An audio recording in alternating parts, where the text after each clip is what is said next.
మేడ్చల్ జిల్లా కాప్రా సర్కిల్ పరిధిలోని Meerpet HB colony 4వ డివిజన్ రాజీవ్ పార్కులో భారత మాజీ ప్రధానమంత్రి స్వర్గీయ రాజీవ్ గాంధీ జయంతి వేడుకలు అత్యంత ఘనంగా డివిజన్ కాంగ్రెస్ పార్టీ అధ్యక్షులు పొలిపాక అంజయ్య, ప్రధాన కార్యదర్శి ఉదయ్ కుమార్, కాంగ్రెస్ పార్టీ సీనియర్ నాయకులు శ్రీనివాస్, శ్రవణ్ కుమార్ గౌడ్ డివిజన్ కాంగ్రెస్ పార్టీ ఆధ్వర్యంలో ఘనంగా నిర్వహించారు. ఈ కార్యక్రమానికి ముఖ్య అతిథులుగా ఉప్పల్ నియోజకవర్గం Congress party in charge Mandamula Parameshwar Reddy, Congress party senior నాయకులు సీతారాం రెడ్డి, మాజీ కార్పొరేటర్ సింగిల్ రెడ్డి, ధన్పాల్ రెడ్డి ముఖ్య అతిథులుగా హాజరై హెచ్బీ కాలనీ ఫేజ్ 1 చౌరస్తా రాజీవ్ పార్కులో ఉన్న స్వర్గీయ రాజీవ్ గాంధీ విగ్రహానికి పూలమాలలతో ఘనంగా నివాళులర్పించారు.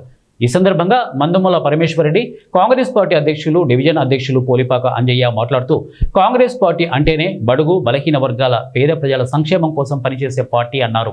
ఆధ్వర్యంలో మరి రాజీవ్ గాంధీ గారి జయంతి ఉత్సవాలు మన ఘనంగా కాంగ్రెస్ పార్టీ ఆధ్వర్యంలో నిర్వహించడం జరిగింది.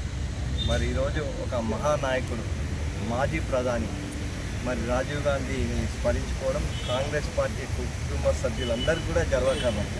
ఎందుకంటే ఆయన 18 ఏళ్ళకే ఓటు హక్కును కల్పించడం ఇది మామూలు విషయం కాదు. అదే కాకుండా మరి ఇన్ఫర్మేషన్, ఐటీ టెక్నాలజీలో ఈరోజు భారతదేశం ఎంత ముందుకు దూసుకువెళ్తుంది, ప్రపంచ దేశాలకు ధీటుగా ఈరోజు ముందుకు వెళ్తుందంటే మరి ఆ రోజు ఆయన చేసిన సంస్కరణలని సందర్భంగా నేను గర్వంగా తెలియజేస్తాను. మనం చూసినాం ఈరోజు మరి రాజీవ్ గాంధీ గారు 18 ఏళ్లకు ఓటు హక్కు కల్పిస్తే ఈరోజు బీజేపీ మరి ఉన్న ఓట్లని దొంగలిస్తుంది.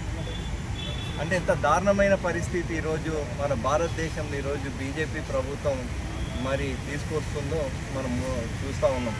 ఎలక్షన్ కమిషన్ అంటే నిష్పాక్షంగా ఉండాలి, కానీ అట్లా కాకుండా కేంద్రంలో ఉన్న బీజేపీ ప్రభుత్వాన్ని కొమ్ము కాస్తూ ఈరోజు మన ఓట్లు మనం వేయకుండా ఈరోజు ఓట్ షోర్ ఈరోజు దేశంలో మొత్తము ఒక ప్రకంపనలు సృష్టిస్తుంది.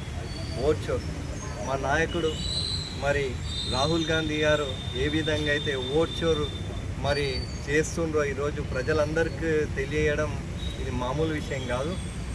తప్పకుండా రాబోయే రోజులలో రాజీవ్ గాంధీ, అదేవిధంగా ఇందిరాగాంధీ వాళ్ళ ఆశయాలను ఈరోజు దేశం రాబోయే రోజులలో మరింత ముందుకు తీసుకెళ్తాం. మా భారత ప్రధాని రాహుల్ గాంధీ గారిని